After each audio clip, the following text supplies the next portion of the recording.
Hello, मेरे channel का AI stories में आपका स्वागत है। वीडियो शुरू होने से पहले मेरे चैनल को आप सब्सक्राइब करना ना भूलें। इससे मोटिवेट मिलता है, सपोर्ट मिलता है कि आगे भी वीडियो बनाने का फिर मन करता है। ऐसे मतलब रोज़ मैं वीडियो डाल रहा हूँ। सब्सक्राइब 0 ही है अभी तक, सब्सक्राइब नहीं बढ़े। सपोर्ट करोगे। चलो स्टार्ट करते हैं। कभी कभी युद्ध केवल शक्ति का नहीं होता, बल्कि आत्मा की गहराइयों का होता है। जब समय टूटता है, तब चेतना अपनी सच्चाई से टकराती है। गोकू अब इन्फिनिटी बियॉन्ड में है, लेकिन उसके सामने आने वाला अंधकार अब भी अधूरा है। गोकू अपने नए रूप में खड़ा है, इन्फिनिटी बियॉन्ड गोकू। उसकी ऊर्जा पूरे टाइमलेस रियल्म में लहरें भेज रही है। गोकू मन में, अब मैं सिर्फ एक योद्धा नहीं, मैं चेतना के हर कण से जुड़ा हूँ।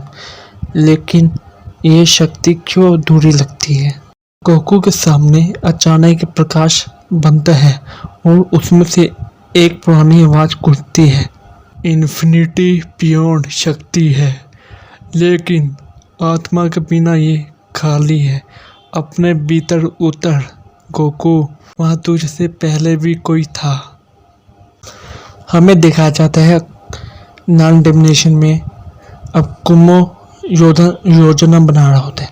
अकुमो, नालिफैस और डेसोलस एक साथ एक काले ऊर्जा बिंदु के पास होते हैं। नालिफैस बोलता है, तूने इन्फिनिटी बियॉन्ड तक पहुंचकर नियमों को तोड़ा है। अकुमो बोलता है, वो मेरा पुत्र है और मैं चाहता हूँ कि वो उस शक्ति को समझे जिसे मैं कभी छोड़ आया था।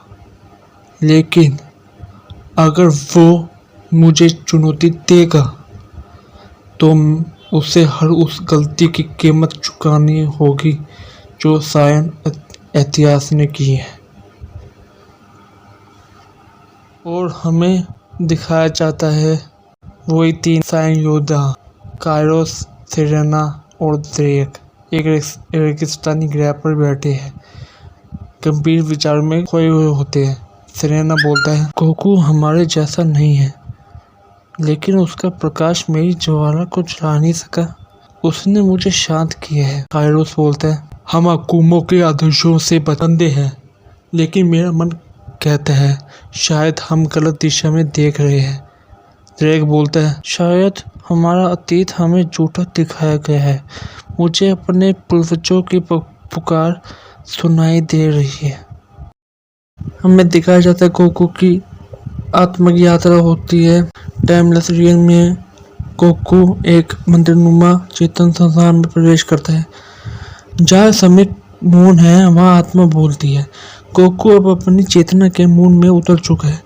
गोकू के सामने एक पुराना योद्धा प्रकट होता है, आधा पारदर्शी, आधा प्रकाशमय।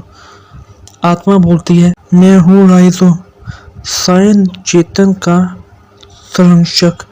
तुम सच्चे उत्तराधिकारी हो, लेकिन अभी अधूरे हो। गोकू बोलता है, मुझे सिखाओ, क्या छूट गया है मुझसे? राइजो बोलता है, इन्फिनिटी बियॉन्ड शक्ति है, लेकिन बिना सायन कोड के वो एक शून्य है। तुम्हें अब प्राचीन सायन ज्ञान की अग्नि में उतरना होगा। हमें दूसरी तरफ ब्रह्मांड दिखा जाता है, जहाँ पर युद्ध की तैयारी होती है, जहाँ पर वेजिटा, गुआन, जिरेन और बाकी गार्डियंस एक विशाल मल्टीवर्स चैम्बर में होते हैं। और वेजिटा कहते हैं, हमें अकुमो को रोकना ही होगा। कैकारोट कब लौटेगा ये निश्चित नहीं, लेकिन अगर वो नहीं आया तो हम ही अंतिम रक्षक है। और ब्रोली बोलता है, अगर ये मेरी आखिरी लड़ाई है तो मैं उसे सब अपने पूरे रेस से भर दूंगा। और केल बोलती है, हम सायन हैं और ये इतिहास हमारी आंख से लिखा जाएगा। और हमें दिखाया जाता है एक गहरे मंदिर में एक स्तंभ के भीतर ऊर्जा बोल रही है, यामोशी, पहला सायन देवता, अब अपने अंतन निंद्रा से जाग रहा है और उसके जागने से पूरा ब्रह्मांड में कंपन फैलती है। यामोशी मन में ही बोलता है, गोकू, क्या तू वास्तव में वो है जिससे सायन भाग्य ने चुना है? मुझे देखना है, देखना होगा तुम वही हो या नहीं। और हमें देखा जाता है गोकू को, गोकू अपने भीतर एक परीक्षा में, जहां उसे अपने अतीत के दर्द, डर और क्रोध का सामना करना होता है।